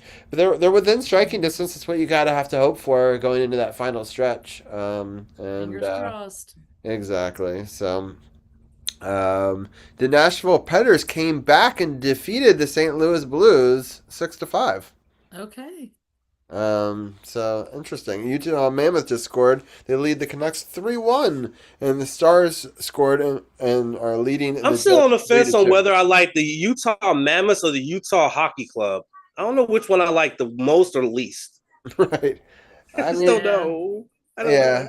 Yeah, Mammoth is pretty funny. My favorite thing about the Mammoth was just like the Predators trolling them. They're like, "Oh, I thought we cornered the extinct, Yeah, the giant extinct tusk animal. market." So I thought that was kind of funny. So now we need the sloths, right? Right. There we go. I get the sloth. Then we have The whole, Sebastian. the whole entire thing. That'd be pretty Then we awesome. have everybody here. This is Sebastian. Welcome, Sebastian. Sebastian has decided to make an appearance. Sebastian's like, look, I want some FaceTime too. Shit. Gotta love it. Gotta love it. Yeah. All right. Sounds good. Unfortunately, CP3 has got to work right now. I was going to hopefully have him as a surprise final segment, but we'll hopefully have him back on either for some Olympic coverage because he does like curling. So shout out to curling, and then also maybe get him on for the 10-year celebration that we're having coming up here. So in the next couple of months, we're going to have the Olympics for the next 3 weeks. as well as Super Bowl recap and those couple of Caps games. And then obviously we're going to have a bit of a break. We're going to have our 10-year celebration. And we have a bit of a break at the end of March and the beginning of April. Then we're going to come back and celebrate the hopefully defending champions and talk a little Defenders football. And so that'll be really fun to do in April. Obviously, baseball will be back, and hopefully we'll get a playoff run maybe for the Capitals. And the Wizards, after we let C4 go, I'm going to talk with Champ for a couple of minutes about the Wizards because they got some wins this week. But C4, I'm going to let you go because I know you've been with us now for 2 hours, which I appreciate. But I have a track meet to get ready for, so I will see you guys next week. Thank you so much. I appreciate it. All right, take care. Bye. Peace out, C4. All right, so the Wizards did get some wins this week, and they were pretty close in a couple of the other games too. So I promise they won 2 in a row. That's called a winning streak. It has happened before. Yeah. So they won 2 in a row, lost 1, and then won the other ones. They actually won 3 out of 4 games this week. Which, is... shit, howdy. Yeah, so that's pretty exciting. They did get crushed by the Lakers, 142-111, but... yeah, I saw that. LeBron and them came in here and beat their ass. Yes. Like, and then they all wanted... You let LeBron and Bronny come in here and beat your ass, man. Y'all are trash. Everybody wanted LeBron's autograph afterwards. It was pretty funny. Like, Ovi was sitting front row with his boys, and he was so excited just to hang out with LeBron afterwards. And so it seemed like everyone that went still had a good time, regardless of the fact they got their ass beat. I saw I saw a news story on Yahoo about when LeBron went back to Cleveland. And they had a tribute video for him. And normally when they do tribute videos for him, he's kind of like, okay, that's pretty cool. But this time he was a little bit more emotional because there's a possibility this could be the last time that he plays in Cleveland, because there's a possibility this could be his last season.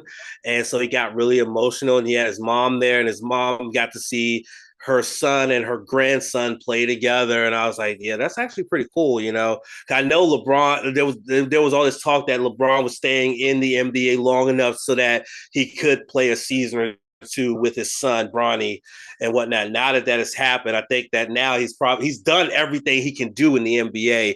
He's now the all-time scoring leader. He's won multiple NBA championships. He's won MVP. He's done everything. And now he's played NBA ball with his son. What else is there for him to do? He could go off into the sunset and he'll be in the Hall of Fame immediately. They ain't gonna treat him like Belichick. He'll be a first ballot Hall of Famer. And if he's not, I got words for those voters as well. Because there ain't no way you're not gonna put LeBron fucking James in the Hall of Fame first ballot with the resume that he has, all the NBA championships, the MVPs, the scoring leading, the all-time scoring lead. Like, that's gonna be a record that I don't even know if anybody's gonna break that. Everybody thought nobody was gonna break Gretzky's record. Then Ovi came into the league and said, "Hold my beer." And now Ovi's the leader. Now that's gonna be a record that people are gonna say is probably never gonna be broken. Yeah, because he's still playing and he's still adding to it. I know. Same thing with LeBron. He's gotten there and he's still adding to it. That's the thing about it, is like they're adding to these records to make it so that they're going to be unbreakable. Even though the old saying is records are meant to be broken, but I think those are the 2 records that are going to remain unbroken, probably long after both of us are in the ground. Yeah, for sure. I agree with that. It's interesting. There's some rumors that his other son's going to be drafted by Cleveland, and then Bronny and LeBron are going to go, and they're all going to 3 play together for one last season. Fuck off. No, LeBron, just retire, man. Imagine if he has a second Cleveland homecoming. That'd be wild. He's going to take his sounds back to Cleveland. Okay, cool. Yeah. Anyway, let's talk about Super Bowl. That's coming up. Right. And I can't wait to be in the man cave to watch it, bro. I can't wait. I know, it's exciting. I'm going to let you know right now, I might have my fiance with me. It just depends how she feels, because she's going through some very intensive chemotherapy. So a new form of chemotherapy that's targeted to the areas where she has the cancers at. And it's really, really intense and whatnot. So It's a maybe that she'll be there, but it's a definite I will be there. Okay, sounds it's good. A definite I will be there, but she's a maybe. We'll see. It just depends because she's got 4 of them this week. She had 1 today. She's got 1 tomorrow, and I think she has 1 Thursday and 1 Friday. And so Friday it'll just depend on how she feels on Saturday and whatnot. We'll have to see. But yeah, but I will be there. But I can't wait for this Super Bowl, honestly. So, is Junior going to be with one of your parents, or then? Junior will probably be with Jess's mom. Yeah, most likely. But yeah, because I mean, if he wants to come too and play with the kids, I mean, he obviously can. So we'll see. We'll see. Because the plan is the plan was that she was going to come stay here. This is the plan I proposed, is that she'll come stay here, and then we'll just come there together. The alternate plan is that we'll go pick her up because it will be easier for me to pick her up and then come there because she lives in Fairfax.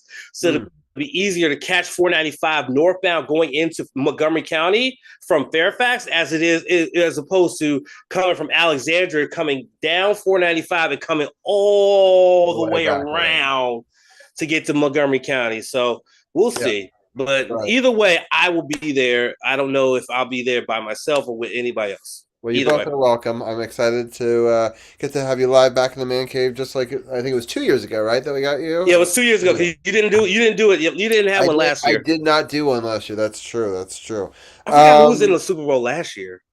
Who was in the Super Bowl? It was the Eagles. It was the Eagles and the It was the Eagles and the Chiefs. Oh right, and the Eagles beat their ass. Yeah, I'm kind of happy we didn't throw a party for that. Yeah, you was like, nah, we ain't doing that one. We ain't doing that shit. We gotta have a team that we want to win. That's like a prerequisite. Like, last year it was our division rival and a team that everybody in the country outside of Kansas City, Missouri hates. Yeah, exactly. So at least this year we can all root for Seattle or something, you know. So or New England. I do want to just go through the score real quickly. They do beat Portland 115-111. They were able to beat Milwaukee 109-99. It looks like it might be the end of days for Giannis Antetokounmpo up there. He's asking for a trade out of there. Then, of course, we had that loss to Lakers that we documented, and then they played a really close back-and-forth game with the Sacramento Kings over who could lose better, right? You know, they were both, 12 and 30-something coming into it, and turns out we were able to hold on for the victory. It was a back-and-forth affair, but... and it got very close to the very end, but I'm happy to see that the Wizards were able to gut it out and have a winning week, champ. I feel like we had to at least talk about it. So yeah, I mean, it's about time, but it's clear that this team is still miles and miles and miles away from being a team that will contend in what is many consider a very weak conference in the Eastern Conference. They're still miles away, and that's not the best place to be. Because again, the Eastern Conference is not the strongest conference in the NBA. We all know the West is, but the fact that the Wizards are so far behind just says how far they are from being competitive. And hopefully, with the moves that they made, getting Trae Young, and they hopefully will get Trae Young healthy and get him on the court, maybe we could see a turn with this team and see them start to become competitive in the Eastern Conference. And then people will start to look at them and be like, okay, do we really want to play this team? Instead of, oh, they're on our calendar, that's an easy W. That transition hasn't come yet, and they're miles away from that. But the moment that they get to that point where they see that this team on the calendar and they shaking their boots, that's when we know that the Wizards are right where they need to be. Yeah. All right, let's end it with some Super Bowl talk. Do you agree with the consensus that we're going to root for Seattle and the Patriots are probably going to win, or what are your thoughts? Well, while y'all were talking about movies and all this other stuff, I was looking up some stats. So big shout out to the football database online here, footballdb.com for these stats. This is the road Godzilla versus King Kong matchup, because you have two teams who, when you look at their points on offense, they're number 2 and 3 in terms of points per game on offense. New England's number 2 at 28.8, so almost 29 points per game they averaged during the regular season. Seattle just under that at 28.4. But then when you look at their defense, and that's going to be the key here, because I said it a couple weeks ago that I felt like this Seattle defense was almost like the rebirth, like Legion of Boom 2.0.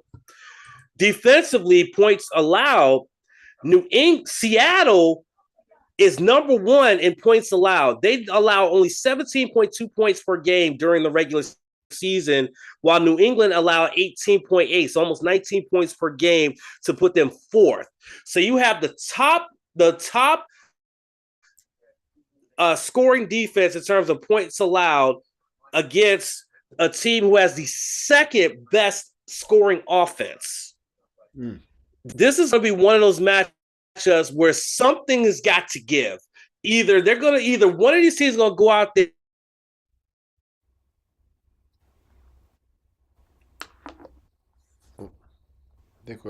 and really show off offensively. Because I don't know, because when I look at these stats, I look at the fact that both of their offenses are very potent, but both of their defenses are very stout. It's really hard to say which one will be better because both of them are equal almost. They're almost like they're pretty much neck and neck. Then you have to look at this. Drake May is dealing with an injury. So is Sam Darnold. Sam Darnold was dealing with an oblique injury. Drake May a shoulder injury. Right? And it's really hard to sit here and say I can pick this team because of XYZ, or I can pick this team because of XYZ. So if I were to flip a coin, had a gun to my head and said you have to pick somebody, I'm going to pick the Seattle Seahawks only because defense wins championships. And the fact that they are the top defense in terms of the least points allowed throughout the regular season and how they've gone through this postseason, I feel like they are the team to do it. And like C4 said earlier, hopefully they won't, if Kenneth Walker gets going and they can't stop Kenneth Walker, they give it to Kenneth Walker in that critical point.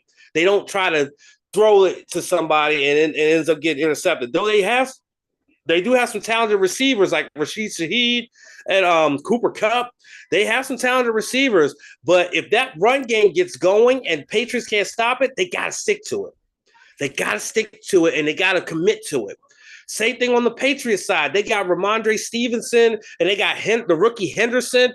If their run game starts getting going, they got to stick to it. They can't rely, especially if Drake May has an injured shoulder and it's his throwing shoulder. You do not want to put all that strain on Drake May's injured shoulder. Let your run game do its thing to set up to let Kayshon Boutte and Stephon Diggs do their thing. But I'm rooting for Seattle, and I'm picking Seattle to win the Super Bowl. I think this is going to be their time. Nothing against the Patriots, especially nothing against Mike Vrabel. Clearly, Mike Vrabel brought something to the table to bring this team back to where they were in the 2000s when they were a dynasty. And I think that this team is destined to always be in the hunt every year moving forward. Yeah. Well, I want to thank everybody for being a part of today's stream and supporting, whether you're in chat or you're listening back later. I know this I talked about a little bit earlier. This audio podcast is going to go up. It's going to serve as sort of a notice for a while saying, hey, come check us out. Once again, twitch.tv/RobbieG_SportsOTHP. That's the fun place for the live stuff. You can catch Pokemon. It's interactive. You can make things happen using channel points, and you can there's even hidden commands to make ghosts and other fun stuff appear. And you can also see the score bot, and it tells you live score updates. You can catch Pokemon, as I mentioned before. So a lot of fun things to do. YouTube is a great source for all of the old stuff. Again, the Scuba channel, Gross Scuba, if you want to go check out what I've been doing on the side, building out all these awesome videos. I've been pretty proud. It hit 20,000 views already, and people really like the shorts on there, and so I've been experimenting, doing a lot of different things. We've got the Night Dive week that's happening this week. We just released the Night Dive dive on Wednesday on the edit show. We didn't do an edit show last week because the kids were home with me due to the ice. But this week on the edit show, I'm going to be showing off a little bit of that night dive video that's final and up on the website. Also talk about the reel and how I made that, but really move into showing a little bit about the next dive, which is a wreck dive, and also there's a eagle ray, so that'll be really cool.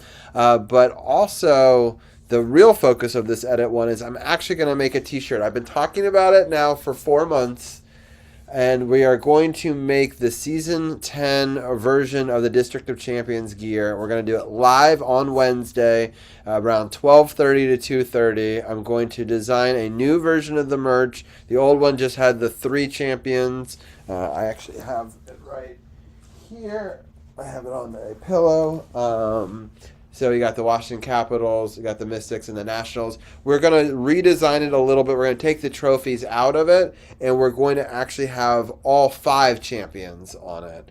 So we'll add in the Valor, which I know that they don't exist anymore, but it was one that we got to cover as press, and I want to, mark them as an important part of our 10 years. But then obviously, this big win for the Defenders as well. So we'll add the Valor, the Defenders to this graphic, and also have a little tagline saying Season 10. And then on the back, I was thinking about maybe having some statistics, like how many hours we've streamed for, how many different shows we've done, and things that we've covered along the way. I thought that would be kind of fun to maybe put on the back or something cool like that. But if people want to give their own thoughts or help build it and help design it and be a part of that process, they can do live on Twitch. It'll also be live on my Facebook page, which you can search for Robbie Gross. It'll be on Kick, and it'll be on YouTube, which is Robbie Gross on there. It should be fun to do it on edit stream, and we'll be showcasing the old scuba stuff, the scuba stuff upcoming, and we'll talk about celebrating this 400. And then on Thursday, I'm hoping to make the audio version of this podcast and release that on things, so that way we can have our record on the thing. Because in fact, the last audio podcast we did, Champ, was the Super Bowl last year. So I thought that'd be kind of a bookend moment. So, anyway, it's been fun. Thank you, everyone, for being a part of these 400s. Thank you, Champ. Thank you, Sith. Thank you, C4, for doing the wrestling and the football talk. Shout out to Tim and Arun. Tim is halfway around the world right now, and Arun was a little bit was not feeling well tonight, but they were also a big part of the round table. And thank you for everybody. Lots of guests over all the different years, whether you make picks for football, talk about hockey, or baseball. Obviously, a big shout out to CP3, who helped start the show with me. I'm still hoping to either get him on during the Olympics or maybe for the 10-year celebration that's coming in March. That'll be the day before St. Patrick's Day, if people want to know the date for that. So lots of fun stuff coming up. I'm excited to celebrate with Champ the Super Bowl. And Champ, you had one last thing? Yes, I do want to say congratulations on 400 episodes. There are a lot of podcasts out there, especially fan-made podcasts, that don't even make it to 100 episodes. Yet here you are, y'all have made it to 400. We're not that far behind you. We're about to have 319 this weekend. So we're not too far behind you. I love it. We'll make it there eventually as well. We're probably about 3 or 4 months off from 400 if we get there. But that's a great accomplishment to make it 10 seasons and 400 episodes where you focus on DC sports and you focus on the sporting community that a lot of people don't really focus on too much. So that's a great accomplishment. So congratulations. And I cannot wait to be a part of the 10-year anniversary. I'm glad to have been a part of this journey for the last, 6-7 years now. Yeah. And it's been a lot of fun, and it's been great, and looking forward to another 400, hopefully, maybe. Yeah. Well, we'll see. I love doing this. It'll be interesting to see once we get to season 11, and we'll just have to see how it goes. It's been a lot of fun. I really enjoy talking sports with everybody. I have a lot of other creative projects I want to work on too. So we'll definitely see. This was a big goal of mine to make it 10 years and to do 400. I told Sif the other day when we were doing the live reactions, I said that one of the goals that I have for at least for No Spots is I want us to end, me and Seth and everybody who's associated with No Spots, to end up on Sirius, because Sirius has a pro wrestling channel on there. It's called Pro Wrestling Nation 24/7. And the ultimate goal is I want our podcast to be a part of that lineup. Right. And then Sif said, yeah, and then we can bring Robbie and Sports on the Hill to be on one of the other sports networks on Sirius, and then we can really blow them. And I said, yeah, if that can happen, I can quit being a part of the corporate world and be a full-time fucking podcaster. That'd be pretty awesome. That's definitely, you know what I'm saying? So definitely a goal. Gotta dream big. You gotta manifest it, you know? Yeah, no, I love it. I love this partnership with Audie Wood. He's just got to be in the box with Ted, and I'm hoping, helping them, and to get to new heights. You never know, and you get to maybe be in the room with Ted, and have a conversation and be a part of, Monumental, or even if Monumental were to shout out our podcast, that would be huge. So like. Being official or whatever, or even press passes, I would take. So you just need to be at the right room at the right time. So you never know. That's why you keep on doing this. You never know when you could get a big raid from somebody, or the right person tunes in. So you just keep grinding, right? Exactly. And it's fun, to have these Monday moments, especially last week when we were all trapped in and I hadn't gotten to talk to anybody. Having this, during COVID, and I think of all the different times, where you and I have lost loved ones and we've gotten to come together, and sure. talk sports, and it's a brotherhood, and I'm so thankful that we get to do it together. I still remember, because my father passed in 2023. That was on a Monday. I literally was on the show hours after my father passed, because I needed this because of the fact my father had passed that day.